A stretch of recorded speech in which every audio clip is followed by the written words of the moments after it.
dialogue se réunira à Béatrice pour les travaux préparatoires du dialogue. Les rassemblements des forces politiques et sociales acquises au changement appellent la population congolaise à observer une journée ville morte le mardi 23 août sur toute l'étendue du territoire national.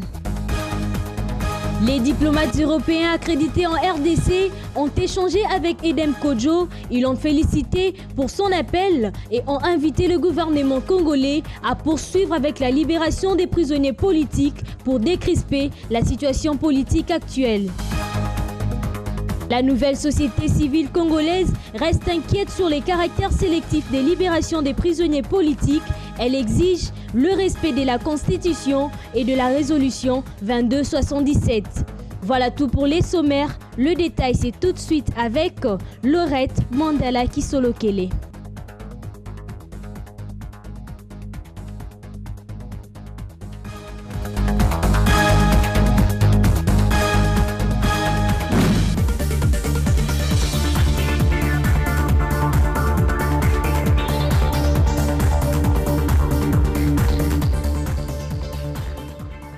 Mesdames et messieurs, bienvenue dans cette session d'information. Mais d'abord, l'actualité. Situation tendue à Limete, à la résidence de l'UDPS.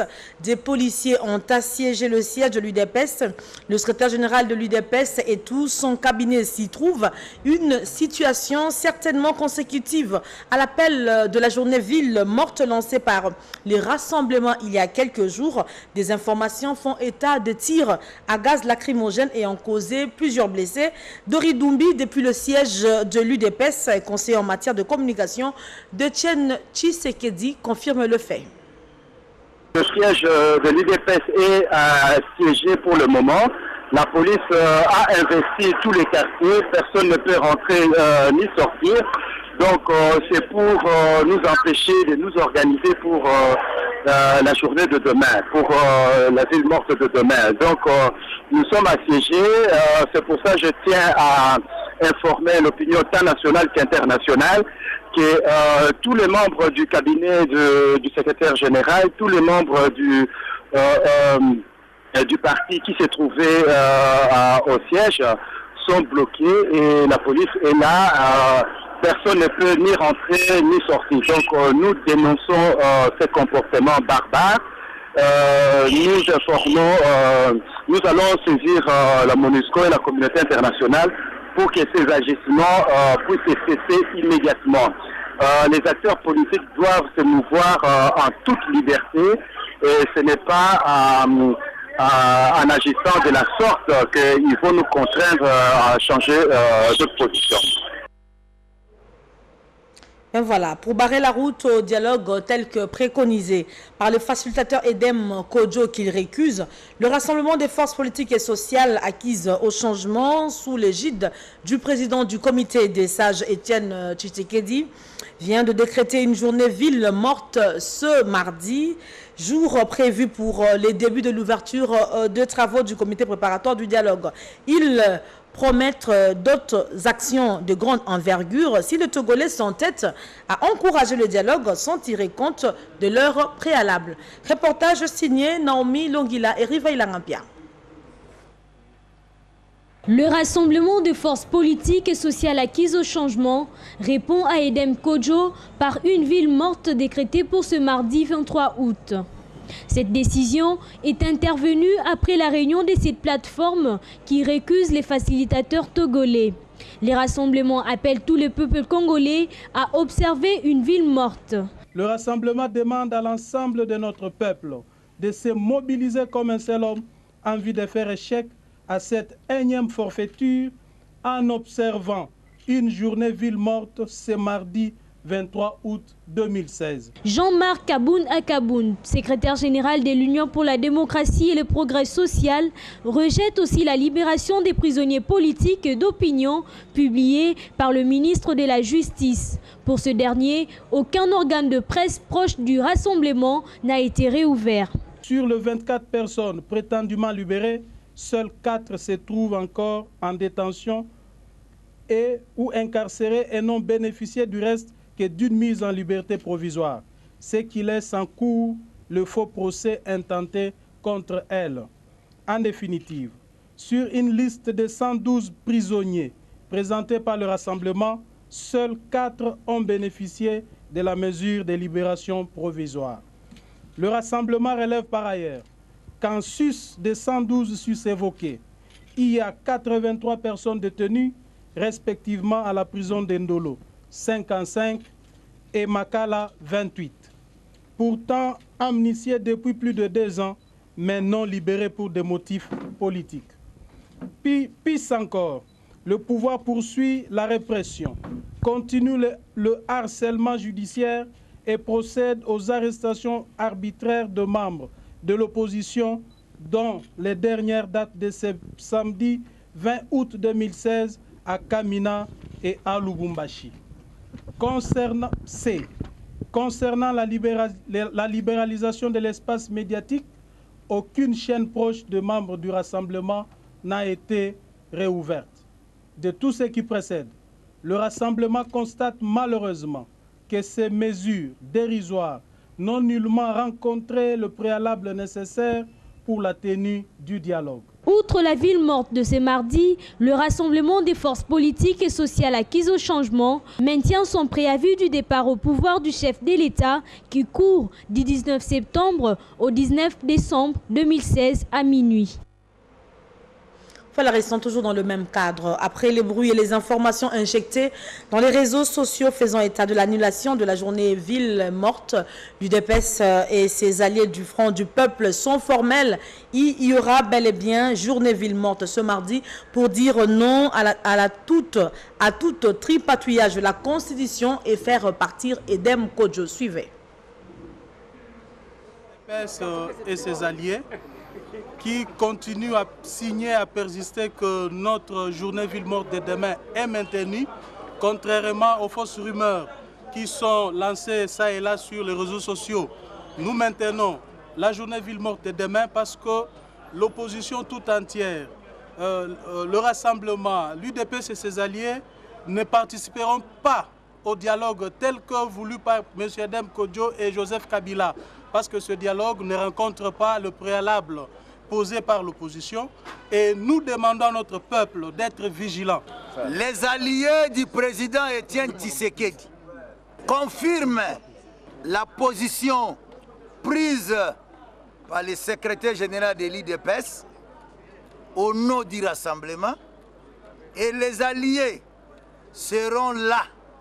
C'est-à-dire quoi? Les alliés soutiennent cette ville morte à côté du président Etienne Tshisekedi et à côté de tous les membres du rassemblement. C'est-à-dire quoi? C'est un message fort que nous voulons lancer à l'égard du peuple congolais. Une partie de la population qui nous a interrogés salue la ville morte décrétée ce mardi par le rassemblement de l'opposition. Ils sont d'avis que cette manifestation est une occasion pour les Congolais de pousser Edem Kodjo à la démission et d'organiser les élections dans un lieu délai. Naomi Ilongila et Rivaïla Ngampia. La quasi-totalité des Congolais interrogés est d'accord avec la journée ville morte décrétée ce mardi par le rassemblement des forces politiques et sociales acquises au changement. Ils estiment que Edem Kodjo est partial et ne respecte pas la loi fondamentale de la RDC. Normalement, nous devons marcher demain pour d'abord réquiser seulement Kodjo qu'il rentre chez lui. Parce qu'ils ne considèrent pas que Togo est à RDC.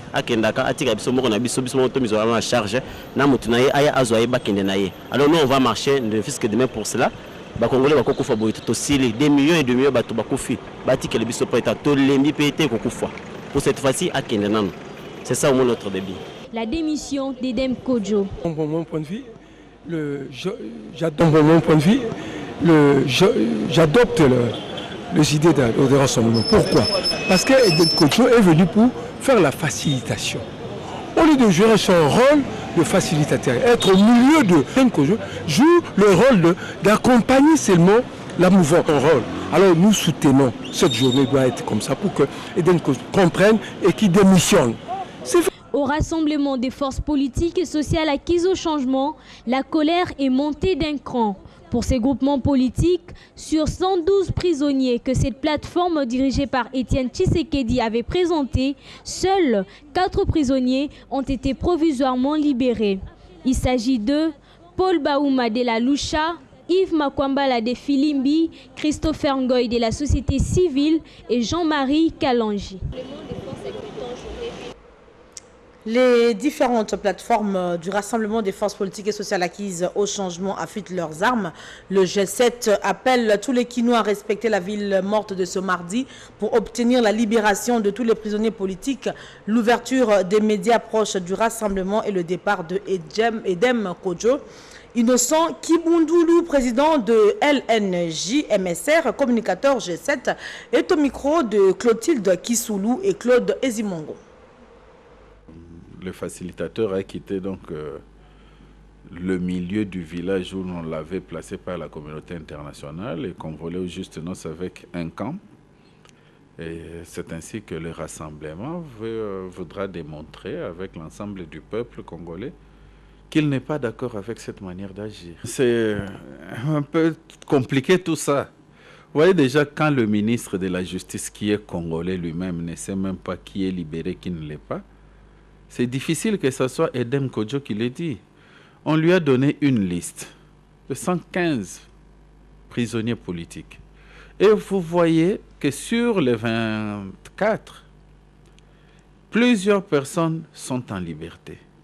Et tous ceux qui appartiennent au parti politique, membres du rassemblement, ils ne sont pas libérés, jusqu'à preuve du contraire. De même, les chaînes de télévision.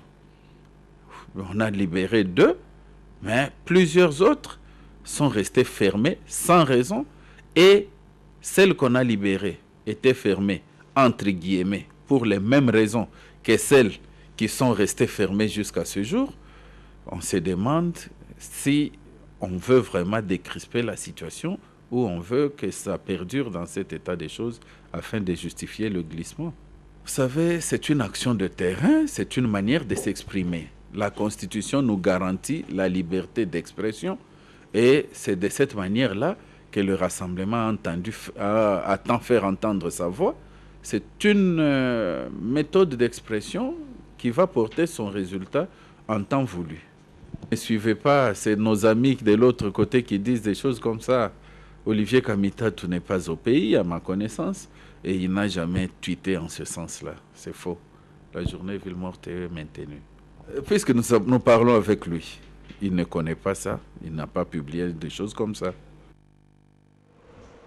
Restons dans le même cadre, la nouvelle société civile congolaise est insatisfaite de la mesure sélective qui a abouti à la libération de certains prisonniers politiques dont pour la plupart d'entre eux ont reçu une liberté provisoire et pourront être repris n'importe quand. Sur cette liste du ministre de la Justice, seuls 4 prisonniers ont été réellement libérés.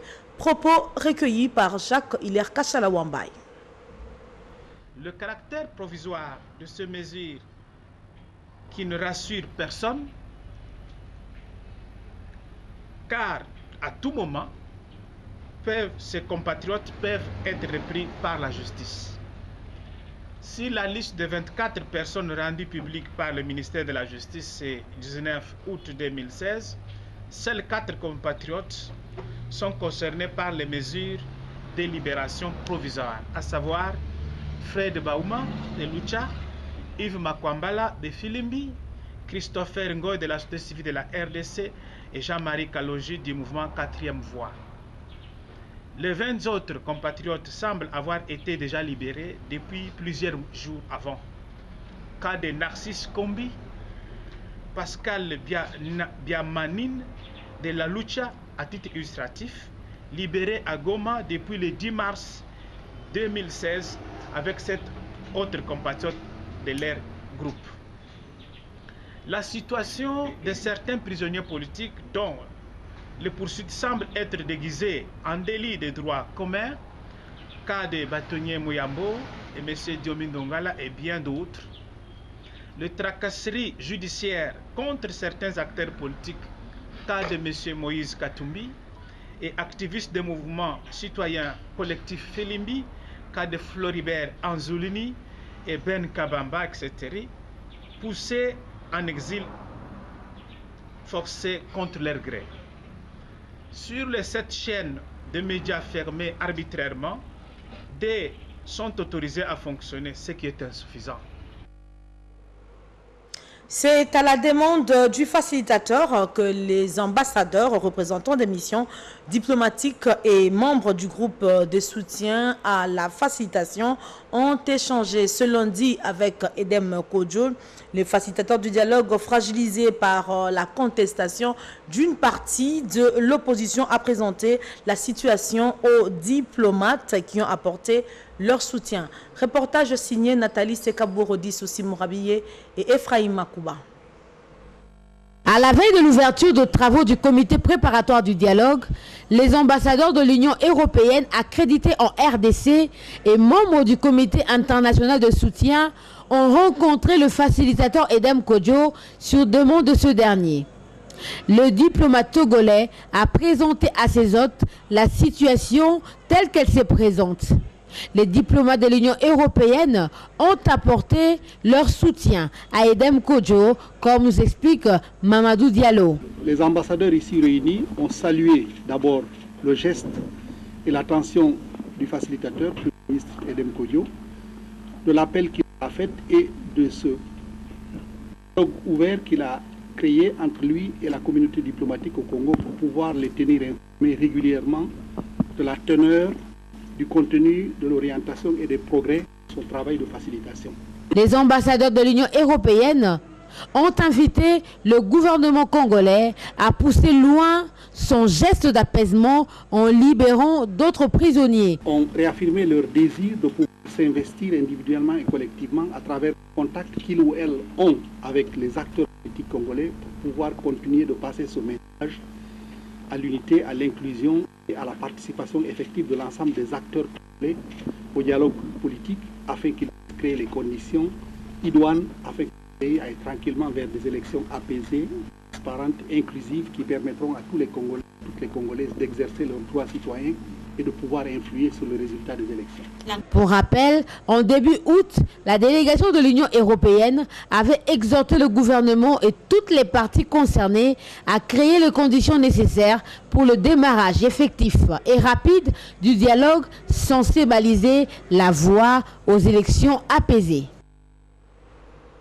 La majorité présidentielle prête pour le dialogue. La famille politique de Joseph Kabila Kabange a prêté la liste de ses membres pour le comité préparatoire et pour le dialogue proprement dit, réunis autour de son secrétaire général Aubin Minakou Ndjela-Njoko. La majorité présidentielle appelle toutes les parties prenantes au dialogue à répondre positivement à l'appel d'Edem Kodjo. Reportage signé Claude Zimongo.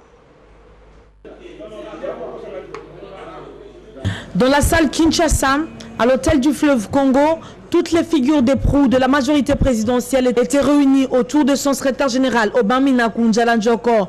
Pendant plus d'une heure, les têtes d'affiche de la famille politique de Joseph Kabila Kabange ont évoqué les questions politiques de l'heure, à savoir le processus électoral et le dialogue. La particularité de cette rencontre dominicale était l'élaboration de la liste des membres appelés à participer au dialogue, tel que confirme le porte-parole André Alain Atundou, qui appelle toute la classe politique à répondre positivement à l'invitation de Edem Kodjo ce mardi 23 août. La réunion d'aujourd'hui est importante dans la mesure où elle se tient à la veille de la convocation du comité préparatoire. Cette réunion nous a servi à confirmer la liste des membres de la majorité présidentielle au comité préparatoire, à élaborer la liste des membres qui vont participer au dialogue et enfin à évaluer de façon générale la participation de la classe politique à cet important rendez-vous. À ceux qui résistent encore, André Alain Atundou lance un message clair. Personne ne peut reprocher et au président de la République et aux facilitateurs d'avoir manqué de patience pour mettre tous les Congolais, toute la classe politique autour d'une table. Aujourd'hui, la tendance essentielle et significative est pour le dialogue. qui n'en perd pas pour autant son caractère inclusif. Et donc voilà pourquoi aujourd'hui, tous ceux qui ont la passion du Congo et qui ont une conscience républicaine agissante doivent mardi être présents à l'invitation ou à la convocation du facilitateur. Pour rappel, Edem Kodjo invite les acteurs politiques ce mardi 23 août pour le début des travaux du comité préparatoire. L'entretien entre Étienne Tshisekedi, président du comité des sages du Rassemblement des forces politiques et sociales acquises au changement, et Abou Abari, représentant de l'Union africaine en République démocratique du Congo, a tourné autour du processus électoral, la décrispation de la scène politique et le dialogue inclusif. Le diplomate africain a salué cet échange cordial ainsi que le début de libération des prisonniers politiques qui doit se poursuivre. Au sortir de l'audience lui accordée par le président du comité des sages du Rassemblement des forces politiques et sociales acquises au changement, Étienne Tshisekedi, Abdou Abari, représentant de l'Union africaine en RDC, est revenu sur les grandes questions traitées au cours de ces tête-à-tête, entre autres le processus électoral, les dialogues politiques et la question de la libération des prisonniers politiques et d'opinion. Nous avons évoqué bien évidemment la question de la situation politique en RDC. Comme vous le savez, l'Union africaine joue la facilitation dans ce processus, appuyé par un groupe de soutien. Et je peux vous dire que les perspectives qui s'offrent aujourd'hui au règlement de la crise politique ici en RDC, ces perspectives-là sont très très bonnes. C'est ce que j'ai ressenti, que j'ai senti de ce que le président Tshisekedi m'a dit. Pour le reste, vous vous êtes référé à la réunion que nous avions eue ici même avec le président Tshisekedi et les membres du Rassemblement, avec les membres du groupe de soutien de l'autre côté, où effectivement une liste de prisonniers politiques nous avait été remise. La question de la libéralisation de l'espace médiatique a été posée.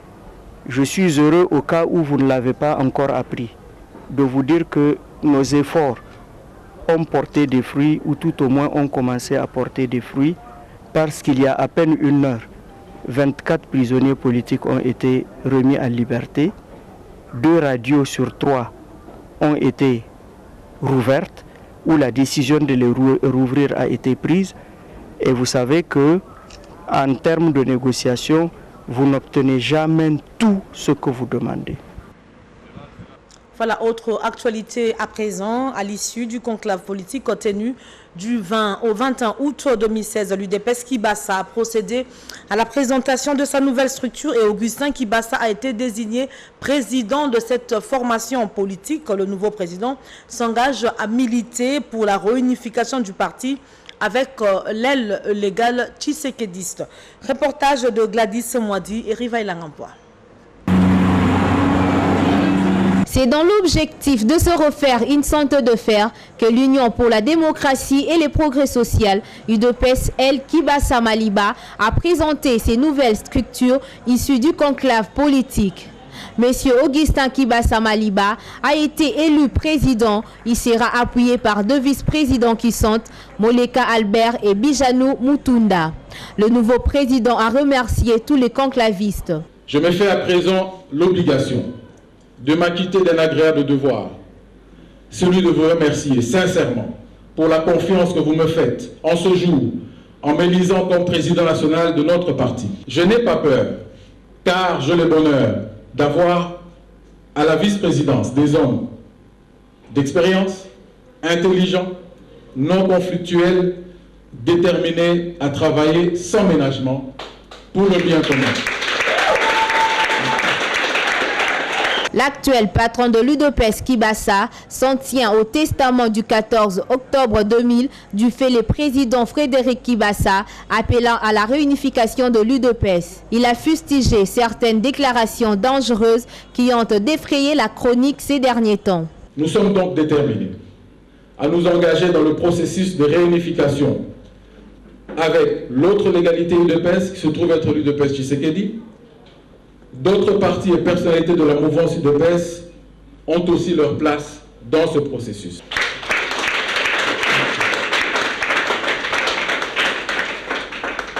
Responsabilité et bon sens doivent nous accompagner dans cette quête de la réunification. La critique constructive est normale et cela alimente la démocratie. Loin de moi l'idée de donner une leçon de morale à qui que ce soit, il me semble toutefois que certaines déclarations, aussi bien dangereuses qu'insensées, qui ont défrayé la chronique ces derniers temps, ne sont pas de nature à nous rapprocher. Il est temps de faire un choix clair et d'agir en conséquence. Nos égos doivent se taire face à l'intérêt du parti et celui de la République. Pour l'UDPS Kibassa, le dialogue semble s'imposer à la nation. Toutefois, la classe politique devra éviter tout schéma qui mènerait la démocratie à la potence. Autre actualité, le président de la Commission électorale nationale indépendante, Corneille Nangaa, a reçu en audience le gouverneur de la province du Nord Ubangi, Thérèse Ngerengo. Au menu de leur entretien, l'évolution de l'opération de la révision du fichier électoral. Thérèse Ngerengo a salué cette opération qui a atteint tout le coin et recoin de sa juridiction. Karine Boubomboki. Nous avons passé en revue les déroulements du processus d'identification et d'enrôlement qui se passe pour le moment dans ma province. Donc, le processus a commencé par la ville de Gbadolite et puis le déploiement s'est fait dans les chefs-lieux des territoires et pour le moment, en tout cas, tout se passe bien jusqu'au niveau des groupements. Il n'y a pas de problème, le processus se déroule normalement. Je voudrais m'adresser particulièrement aux mamans de s'enrôler massivement, malgré les occupations ménagères qu'ils ont, etc. Mais que les mamans accordent de priorité à l'enrôlement. C'est très important. Le plus grand avantage, c'est qu'aujourd'hui, tout le monde parle de la province du Nord Ubangi. Les opérations d'identification et d'enrôlement que la CENI a décidé de lancer dans la province du Nord Ubangi et plus précisément dans la ville de Gbadolite, a fait un peu le marketing de la province du Nord Ubangi et de la ville de Gbadolite. Beaucoup de gens maintenant ont découvert la ville de Gbadolite. Ils ont découvert la nourriture de Gbadolite, notamment les capitaines de Mobaïmbong. Et ça a contribué vraiment à nous faire connaître. Au terme de ce tête-à-tête entre le président de la CENI et les mandataires des partis politiques, on ne pouvait que constater la satisfaction des parts et d'autres. Si la majorité a félicité la CENI pour le travail accompli dans le cadre de la révision du fichier électoral, à l'opposition par contre, le respect de la Constitution et la tenue de l'élection présidentielle reste la seule préoccupation. Propos recueillis par Patrick Moukadi Chamboui. Il faut dire que ces cadres devraient fonctionner normalement et régulièrement pour qu'on échange les informations sur le processus électoral. Mais ce qui est plus important pour l'instant, je constate que la CENI, n'ayant pas encore bénéficié des options claires de la part de la classe politique, elle est un peu bloquée. Nous, au Parti Lumumbiste unifié, nous avons proposé à la CENI pour l'instant d'élaborer un projet de calendrier électoral. Ce que les gens cherchent aujourd'hui, ce n'est pas un chronogramme partiel. Ce chronogramme risque encore d'alimenter le débat sur dans la place politique. Nous avons fait voir à monsieur le président de la CENI que ses avis techniques, ses considérations techniques nous sont importantes. Nous ne pouvons pas refuser le travail qu'il est en train de faire. Mais ce n'est pas opportun de venir nous le présenter parce que l'enjeu du dialogue est plus important que le chronogramme de la CENI. Il est important que la CENI se comporte comme l'une des actrices incontournables du processus, d'abord du dialogue et ensuite démocratique et électoral. En ce moment, au lieu de venir nous proposer ces avis techniques considérables, que la CENI jette ça dans la facilitation ou dans les autres acteurs de la société civile qui nous aident maintenant à dialoguer entre nous Congolais. La CENI évoque des difficultés et nous nous sommes rendus compte que nous ne sommes pas encore sortis de l'auberge. C'est pourquoi nous avons demandé à la CENI, lorsqu'il y aura dialogue, qu'elle élabore un document objectif qui pourra nous aider à pouvoir analyser le processus comme il se doit et que les moments... La Ligue internationale des femmes pour la paix et la liberté, WILF, a organisé une conférence le 20 août dernier. Il était question de faire la restitution de l'enquête sur les violations des droits de l'homme subies par les femmes dans les mines de la province du Haut-Katanga. Cette conférence concerne le site de Kikwanda et Kasonga. Agnès Kassazan-Simire et Riva Ilangampia. Cette conférence avait pour objectif faire la restitution de l'enquête réalisée par la Ligue internationale des femmes pour la paix et la liberté sur les violations des droits humains subies par les femmes dans les mines de la province du Haut-Katanga. Ces femmes, dont la plupart sont tous analphabètes, ne connaissent rien du code minier congolais. Au cours de cette enquête réalisée dans 3 sites différents, notamment Kikwanda, Kasonga, Wiklo, ces femmes ont approuvé la volonté de leur venir en appui pour trouver des solutions durables à leurs problèmes multiformes dans l'exploitation minière artisanale.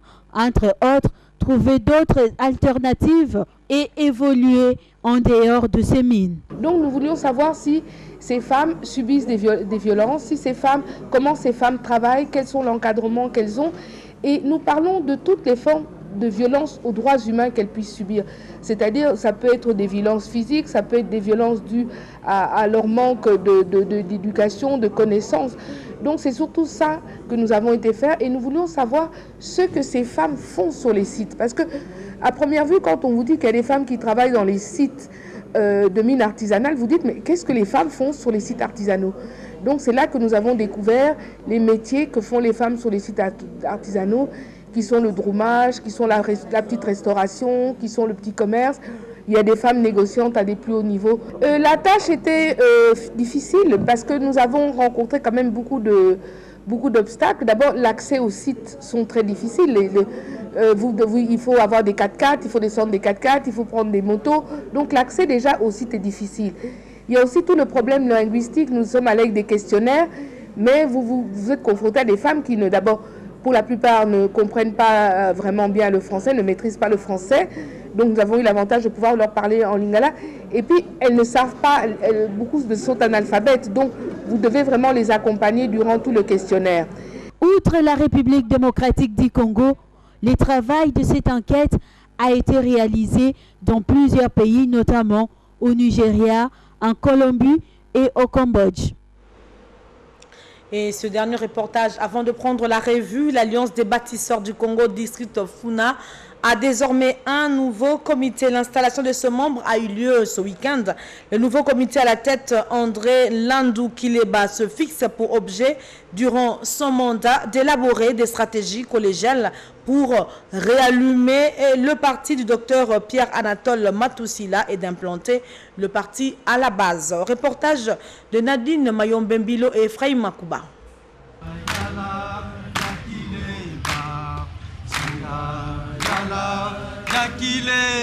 Les enjeux de l'heure obligent le parti politique à se restructurer et se mettre en ordre de bataille par des élections prochaines.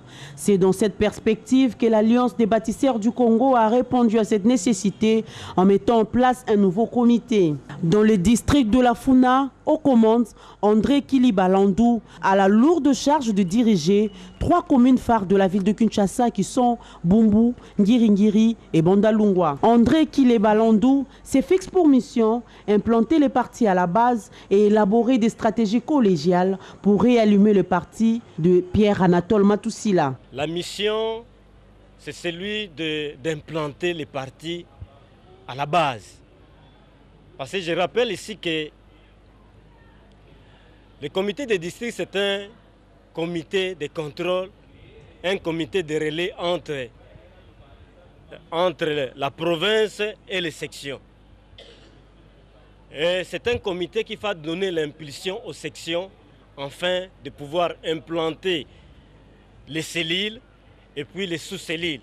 Pourquoi pas élargir même de désigner les responsables de chaque riz pour la BACO. André Kileba a en outre évoqué les 3 questions fondamentales pour la bonne marche du parti.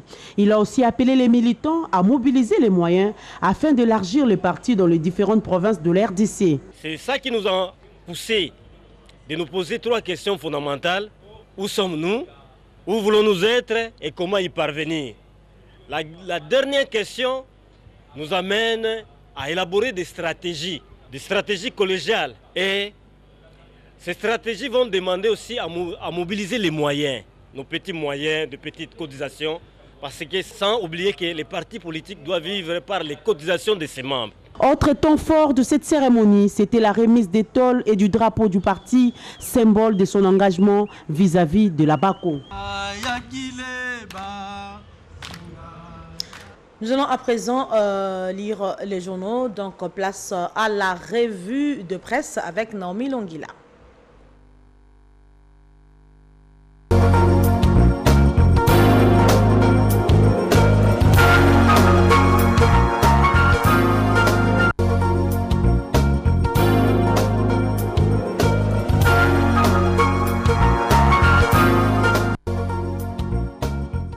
Bonsoir Naomi Longila. Bonsoir Laurette Mandela. L'avenir titre à la une de son édition, cette fois-ci le dialogue est bien parti. Et oui, Laurette Mandela, selon le journal Les Facilitateurs, a salué les gestes posés par le chef de l'État et son gouvernement. Il a par la même occasion annoncé les débuts des travaux pour la semaine qui vient de commencer. Le journal des Pius Mwabilou propose aux opposants irresponsables ou aveuglés qui se sont caractérisés par des positions d'obstruction par principe ou par opportunisme de s'inspirer de l'exemple des jeunes de la Loucha qui ont compris que le changement est à rechercher dans l'écoute et échange avec les compatriotes, donc le dialogue. Voilà, et de l'autre côté, le tri hebdomadaire Congo Nouveau pense que aller au dialogue sans le rassemblement Edem Kojo joue avec les feux. Exactement, Laurette Mandela, selon ce journal, le facilitateur maintenait sa décision d'aller aux décisions politiques sans Tshisekedi et tout son monde. Ce serait du temps perdu car rien ne sera résolu et la crise prendrait des proportions beaucoup plus importantes.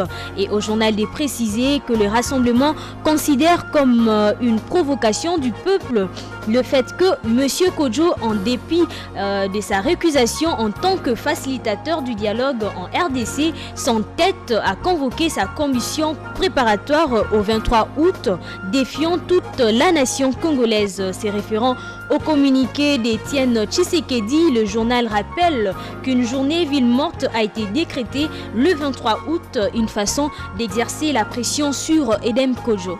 Et la prospérité en sa page 20 revient sur la convocation du dialogue par Edem Kojo et parle d'un bras de fer. Évidemment, la prospérité parle d'un bras de fer et confirme que Edem Kojo va foncer avec ceux qui l'acceptent comme facilitateur. Le quotidien rappelle que Edem Kojo a maintes fois déclaré qu'il bénéficie d'un soutien indéfectible des ambassadeurs africains, de l'Union africaine, de la MONUSCO, de la majorité au pouvoir. Mais le rassemblement a pris des mesures pour faire échouer Edem Kojo. Le temps sera donné ce mardi 23 août par l'observation d'une journée ville morte. Et nous allons chuter avec la préparation de l'élection présidentielle au Gabon. Et oui, certainement, Laurette Mandela, Ali Bongo Ondimba est face à 11 candidats, mais avec le ralliement des deux poids lourds de l'opposition à la candidature, de l'opposition des Jean Ping, ancien président de la Commission de l'Union africaine. La principale attraction de ces scrutins à un tour sera l'opposition Bongo Ping. Mais le président sortant peut compter sur son bilan et son parti présidentiel qui est bien rodé. Voilà ce qui met fin à cette revue de presse. Merci de l'avoir suivi. Merci Naomi Longila plutôt. C'est par cette revue de presse que nous mettons fin à cette session d'information coordonné par Jacques-Hilaire Kachala Wambaye, réalisé par Depol Béa. Nous nous retrouvons ce mardi à 19h30. En attendant, restez branchés sur la télévision africaine pour la suite du programme. Merci.